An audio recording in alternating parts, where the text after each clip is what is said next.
Good morning, everyone. I have to tell you, I'm feeling a little disappointed in myself, really, because we have a few people who've gone all in on the theme today. I need to point out my friend Jake. He's got on his palm branches. We got Krista back here. She's got the shirt, the pants. I don't know. Do you have socks too? No. That's where Carla drew the line. No socks. No socks. But I mean, I think next year we should all wear our Hawaiian shirts, go all out. Y'all remind me next year. I'll forget before then. But as we're getting started today, let me ask you guys a question.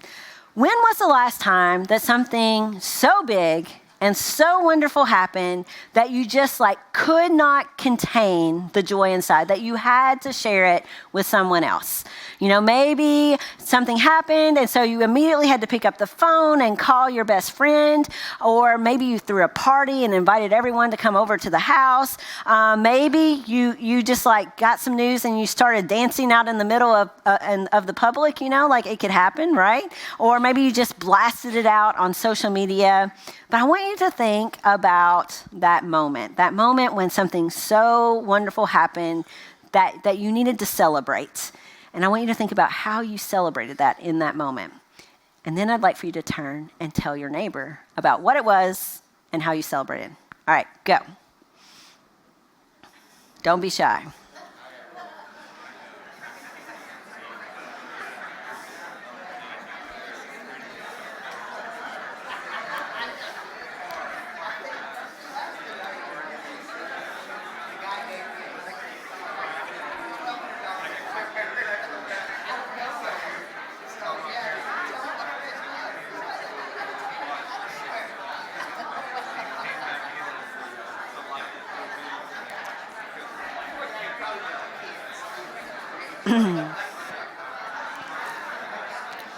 All right.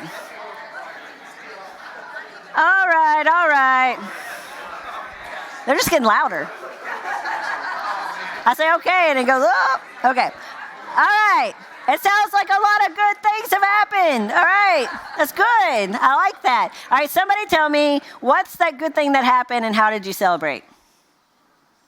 Anyone? Yes. Well, we got to bring Miles home from the hospital. Oh, my goodness. July 4th, so there's fireworks going off. So every year, we're going to tell him that everybody is celebrating that. I love that.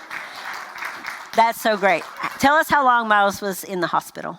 Right at 4 months. Right at 4 months. So that was a big celebration. I love that. That's so great. Now I will always remember that too. Thank you. All right. Somebody else. Something big that happened, and how did you celebrate? I saw a hand go up somewhere. Oh, it was my friend in the back. Eric, what do you got? When I passed my PTA board exam and found out I passed, I screamed real loud and danced around the house, but Stephanie was working nights at the time. Oh, nobody was there to do it with you. She was happy, but not real happy. Yeah. Well, I'm sorry you had to celebrate by yourself, but that was a big achievement, to be sure. One more person. I'll share. When we found out we were having a little girl. For people that don't know, tell them the backstory. 4 boys. And then had purged all the baby stuff because we're like, well, that's it. And it wasn't. And we got we had done the genetic test and got a phone call. We were in Orange Beach with my parents and got a call sitting in the car, and they were like, guess what? It's a girl. So we knew we couldn't keep it from my parents or the boys, and so we told them to go up to the room, and then we just ran to the nearest store and just bought pink anything, and then came up and told them, showed it to them, and let them. Love it. That's amazing. That's beautiful. They'll never forget that, for sure. Missy, you raised your hand, so I'm not going to leave you out. As long as it's not about University of Tennessee. Okay.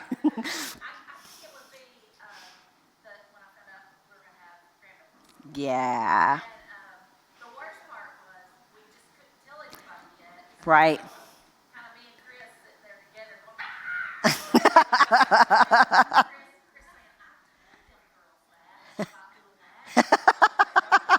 I'm sure Chris had a few things to say, no doubt, no doubt. Well, we see this play out in sports all the time, right? Like in football, somebody scores a touchdown, and what do they do in the end zone? They dance, right? There was one team this past year that's like gone back through movies where there was like, these choreographed dances, and they've learned them together. That's like my favorite. I think that's awesome. Or, like when a team beats another team that they never expected to beat, what do they typically do in football? Take down the goalpost. So you might remember earlier this year when Vanderbilt, shout out to David, Vanderbilt beat Alabama. Were you there? You were there. Did you? Is that you? It's you. I see you. Yeah. They took down the goalpost, and not only did they take down the goalpost, they took it all the way down Broadway and they threw it into the Cumberland River, right? It was a big deal that night, big deal. Of course, this past Monday night was the conclusion of the men's college basketball tournament, and every year when that ends, when the buzzer goes off, they release this confetti. That's the proper team's colors. I don't know what they do with all the confetti in the other colors, but I guess it's up there in the rafters somewhere. And they play a certain song. What song do they play? Does anybody know? One Shiny Moment, right? And they present the trophies and they cut down the nets. But I want us to think about this for a moment. I want us to imagine that Florida is our team. They're not my team, okay? But let's just pretend that our team went through the tournament. They survived and advanced against the greatest teams in the country. They've won all these games. They finally get to this conclusion. They win. The buzzer sounds. And imagine if it was just kind of like everybody goes, okay, and they went home. It would be really weird, right? When something big and something wonderful happens, it's as if the rocks are going to cry out if someone doesn't celebrate. Well, earlier today, we reenacted a celebration that happened 200 years ago. Whenever Jesus made his way into Jerusalem, whenever he made his triumphal entry into what would come to be the final week of his life. We can find the story in all the different Gospels. They each give their own take on this from their own unique perspective and personality. And today we're going to focus in on Luke's telling of this story. There's a few things you need to know about Luke. Luke, he set out to write a very orderly account. And he wants to do this so that people can know the certainty of the things that they have been taught. He wants to give us the facts, right? He wants to root it in history. He wants to give us all the eyewitnesses' accounts so that people reading his gospel can know that they know that they know that Jesus really was who he said he was and that he really did all these things that people have been talking about. So the result of Luke taking this approach is the longest of all the gospel accounts. And in it, you find some stories you're not going to find anywhere else. For example, you find the birth and childhood stories of Jesus. Without Luke, we wouldn't know about the shepherds coming to visit the baby in a manger. And then he also tells us a lot of the parables that are most beloved by us. Without Luke, we don't have the Good Samaritan. We don't have the prodigal son. And so I'm really grateful for his very, very meticulous approach of writing everything he possibly could down about Jesus. However, Luke was not only this solid reporter, he was also a great storyteller. He was clearly well-cultured and educated, and so he doesn't just throw facts on a page. No, he is taking us someplace. He's taking us on a journey with Jesus that has a very clear destination. And that destination is the place where we finally arrive today on Palm Sunday, and that is Jerusalem. If you go back in the book of Luke, all the way back to chapter 9, he starts telling us Jesus is headed to Jerusalem. And then between chapter 9 and chapter 19, he tells us no less than 9 times that this is where Jesus is headed. He doesn't want us to miss this. He wants to leave no doubt that when Jesus arrives in Jerusalem, something important is about to happen, that we are reaching the climax of this story whenever he enters into the holy city. Now, from Luke, what we know is that Jesus had spent the night in Jericho the night before he makes his way to Jerusalem. And I don't know about you, but I'm not all that familiar with the geography of Israel. So whenever I've heard this story, I just always imagine like Jesus doing this little parade into Jerusalem, no big deal, right? Not a very long journey at all. But in all actuality, from Jericho to Jerusalem, it's 14 miles. Jesus has essentially walked a half marathon before he ever gets there. And not only has he gone this long distance, but it's not flat, y'all. It's a hilly climb. In fact, what you will find is that Jericho is near one of the lowest, or the lowest place on earth. It's near the Dead Sea. Jericho sits at around 800 feet below sea level, and Jerusalem is 2,700 feet above sea level. So that's like 3,500 feet of elevation gain that Jesus gets on this day. Do I have any hikers here? Like, that's a lot, right? Like, if you go and ask a hiker today, like, what kind of climb this is, they would tell you that this is considered a strenuous climb. And so Jesus and his disciples, they've been journeying along for like 6 to 8 hours before they finally reach the Mount of Olives. And I don't know about you, but if I had been climbing that long, then I think I might want to ride a donkey at the end of that journey, just like Jesus did, right? Like, I might feel a little tired. It reminds me that several years ago, myself and Brittany, who's across the way, and my friend Autumn, who's in the back, we all ran the New York City Marathon. We thought it was a great idea. We thought it was this great idea. And the New York City Marathon is one of the hilliest courses that you run. You run across all these bridges, and it's only 800 feet of elevation gain. All right, 800 feet. Let me tell you, though, it felt like a lot because this is what I looked like when I finished that race. I was sitting on the ground, and I wasn't getting back up again, was the bottom line. It was a mile back to our hotel, and that's when it was like a light appeared from heaven.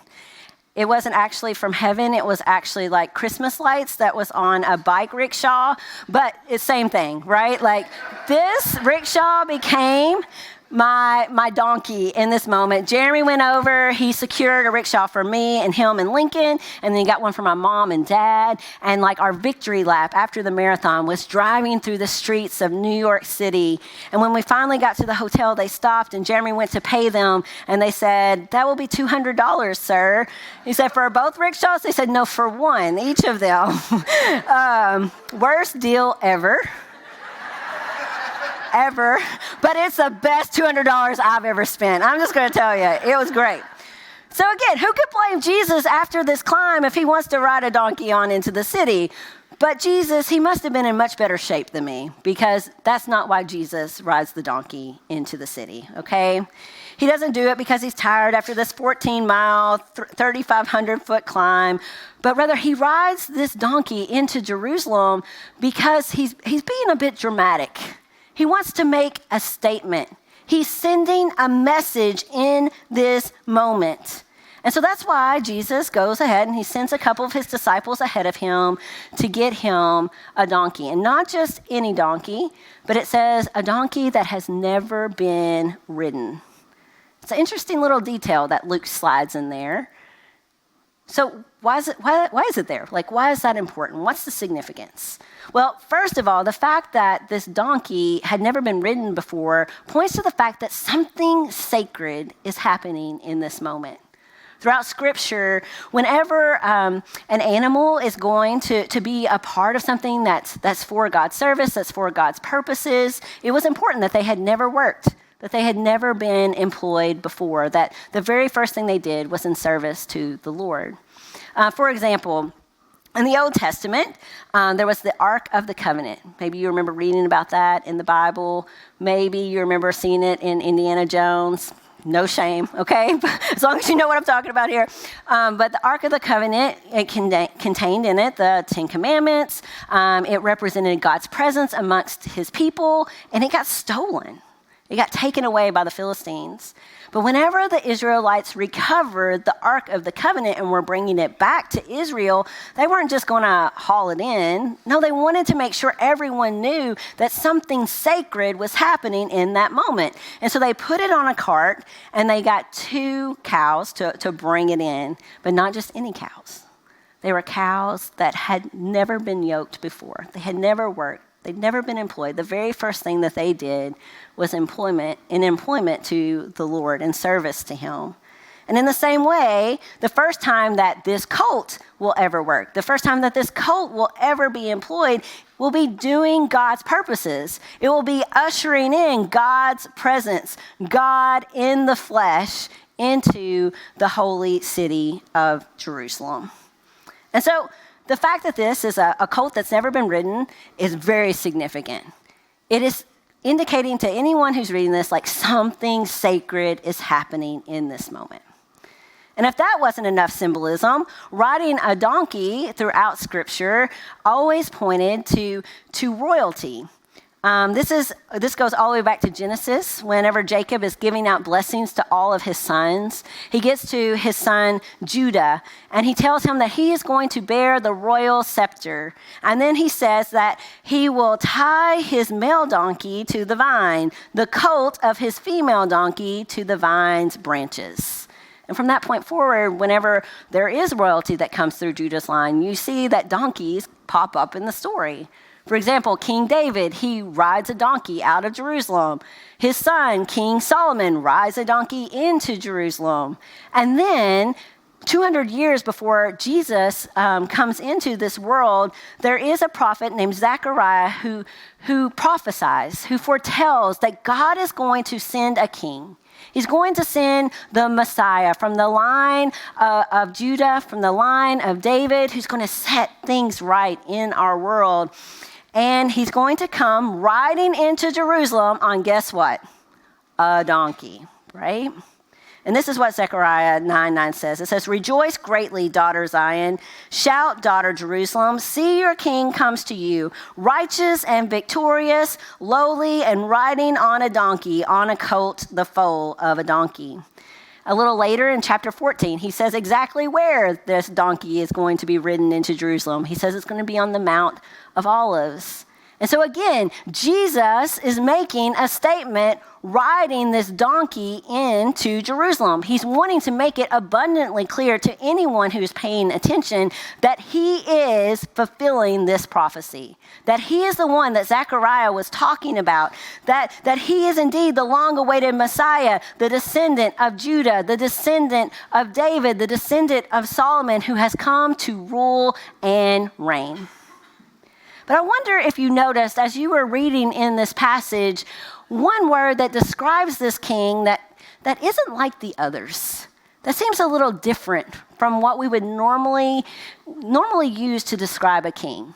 You know, he first of all says, your king comes to you righteous. And I think that's a quality all of us would want in anyone who's going to rule over us, right? And he comes having salvation. In some translations, it uses the word victorious. And again, like we look for that in a leader. But then he says that he will be lowly. Some translations say humble. It's the same Hebrew word that's sometimes translated as afflicted, poor, and needy. A king? Afflicted, poor, and needy? Really? You know, kings are normally thriving. They're usually wealthy. They're usually wanting for nothing. But Zechariah makes it clear that this king who's going to come riding on a donkey into Jerusalem, that he is going to come not to lord over others, but rather to identify with the lowly. That he is going to come not to be affluent, but rather to align himself with the afflicted. That he has come not to be powerful, but to stand with the poor. That he has come not to rest in his nobility, but rather to become one with the needy. And so when Jesus rides this colt into Jerusalem through the Mount of Olives, it was revolutionary. It was revolutionary on multiple levels, really. Because first of all, it's revolutionary that here he is acting out this drama, saying that here I am, I'm the king that Zechariah talked about, while all the while there's already a king sitting on the throne. Remember, Rome is ruling over Israel, right? And so Who's sitting on the throne? Caesar, who's actually more than a king. He's an emperor. He's considered Lord over all. And by Jesus coming in this way, saying that he's the fulfillment of this prophecy, he is setting himself up to oppose Caesar. But Jesus coming was also revolutionary in another way as he comes into Jerusalem on this donkey. As he enters into Jerusalem, he's coming to do more than just overthrow the government. No, he is coming to overthrow what royalty looks like altogether. He presents himself as a ruler that is defined by love rather than lavishness. He presents himself as a ruler that is defined by mercy rather than might. He presents himself as a ruler who's not driven by success, but rather by sacrifice and by service and suffering for and with his people. Jesus had come to be a very, very different kind of king. Now, did the crowd gathered around that day understand that? Did they grasp all that in that moment as they were gathered there, as he entered into Jerusalem? No. How could they, right? We all have the benefit of hindsight where we can connect all these dots. So we're going to go easy on them today. But in Luke's gospel, the people who are gathered around welcoming Jesus into Jerusalem, they're not just some random people. He tells us in Luke 19:27 that the whole crowd of who? Disciples began joyfully to praise God in loud voices for all the miracles they had seen. You know, here when it talks about the disciples, it's probably talking about more than just the 12, right, that followed around with Jesus. You know, there was the 72 that Jesus sent out to minister to others. There's this group of women who've been following him around everywhere. And then Jesus has been on this journey to Jerusalem, working miracles and teaching. People have been following along with him. But there they were, cheering Jesus on. Interestingly enough, in Luke's gospel, they aren't holding palm branches like we waved earlier. That detail is not there. But what we are told is that the people take off their cloaks and they lay them on the ground before Jesus. It's a way of honoring a person just about as highly as you possibly could. It's a way of saying, like, we're going to put down our cloaks so not even your donkey has to step in the mud. Implying through this action that you as a person, you are willing to give anything and everything else that you have in service to this person. The disciples who are gathered around Jesus, they are all in for this revolution. And so they shout, "Blessed is the King who comes in the name of the Lord, peace in heaven and glory in the highest." This is their end zone dance, okay? This is them tearing down the goalposts. This is when they queued up One Shining Moment over the loudspeakers. However, there are some folks that are nearby who are ready to fine them for unsportsmanlike conduct. And it's the Pharisees, right? They see this party happening and they don't want things getting stirred up in Jerusalem. They don't want revolution. And so they say to Jesus, "Teacher, rebuke your disciples." But listen to Jesus' reply. He says, "I tell you," he replied, "if they keep quiet, the rocks, the stones, they will cry out for them." In other words, something so big and something so wonderful, something so sacred and so regal is happening in this moment that the truth must come out. It cannot be contained. Someone or something must celebrate. Even if these people are silenced, then God is going to take the stones that have no life in them at all, and he is going to make them sing and dance in this moment. Jesus says, if these disciples keep silent, the stones will cry out for them. I can't help but to hear these words echoing across time 5 days later when Jesus begins to climb another hill. 5 days later, when he begins to process through another crowd of people. But this time, it's not the Mount of Olives, but rather it's Golgotha, the place of the skull where he will be crucified. As he walks along toward the cross, it appears that this revolution has not just been put down, but that it has been completely stomped out. As he is nailed to the cross, the disciples who had thrown their cloaks before Jesus are now hiding behind closed doors. They are silent. Silent as Jesus is hoisted high in what seems to be a punishment. And as he is being jeered instead of cheered as a king. However, in their silence, guess what? It is as if the rocks cry out because the most unexpected people begin to praise God. The first is a criminal who's being crucified by Jesus. We aren't told by Luke exactly what he did. Tradition usually tells us that he was a thief.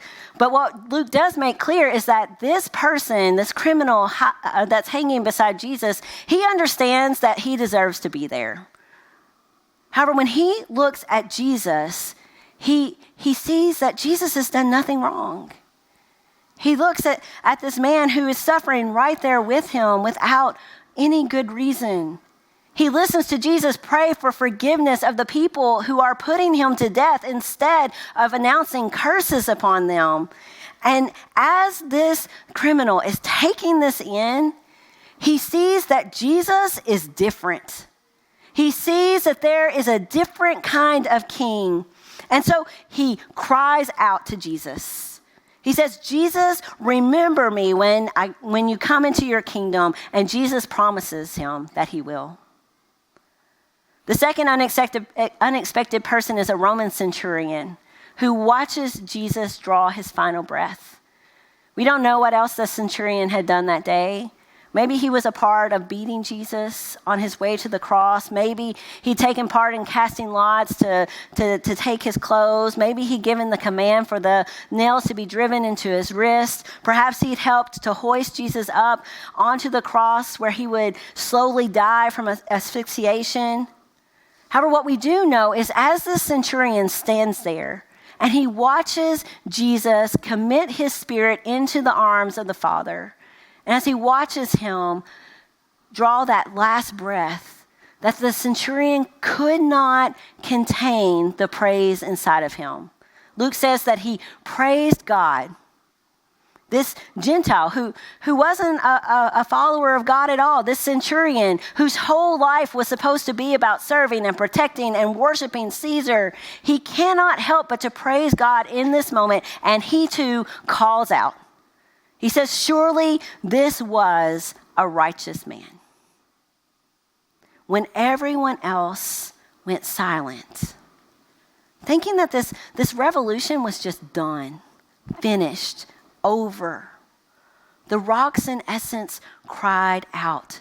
Because in all actuality, the revolution was right on track, and it was unfolding on a grander scale than anyone else had imagined. As horrific as the cross is, as Jesus hung there, something holy and sacred was happening. Something regal was happening in that moment that really demanded the awe of people. As Jesus hung there, instead of merely overthrowing Rome, he instead overcomes all the powers that seek to oppress us. Sin and pain and evil and death itself. And then instead of ascending a throne to rule on high with power and prestige and position like all of the other kings that had come before him, Jesus instead became afflicted. He became poor and needy to make it clear that he is able to identify with us in every way possible. You see, the cross was so much more than just God's solution to the problem of sin, some means to an end.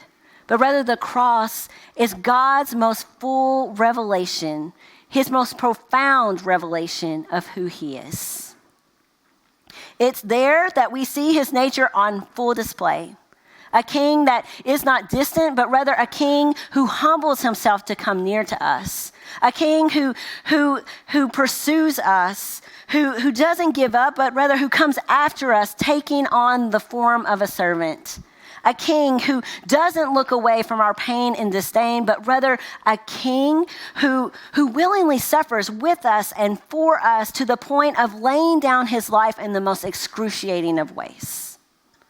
That is the revolutionary king that came walking into Jerusalem that day. And that is the revolutionary king that we behold on the cross today.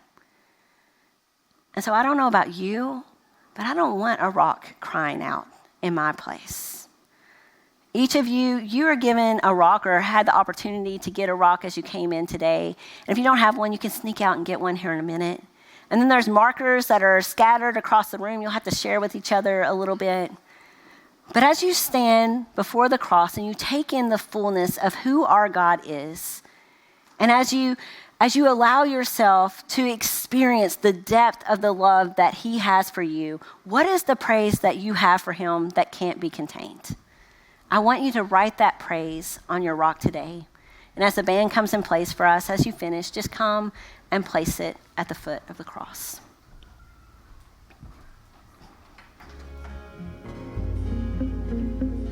Chapter 23 tells us, it was about noon, and darkness came over the whole land until 3 p.m. For the sun stopped shining, and the curtain of the temple was torn in two. Jesus called out with a loud voice, "Father, into your hands I commit my spirit." When he had said this, he breathed his last.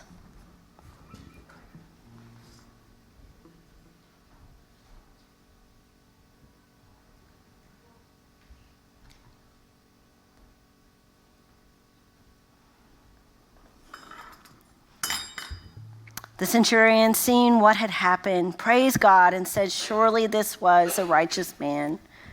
When all the people who had gathered to witness this sight saw what took place, they beat their breast and went away. But all those who knew him, including the women who had followed him from Galilee, stood at a distance watching these things.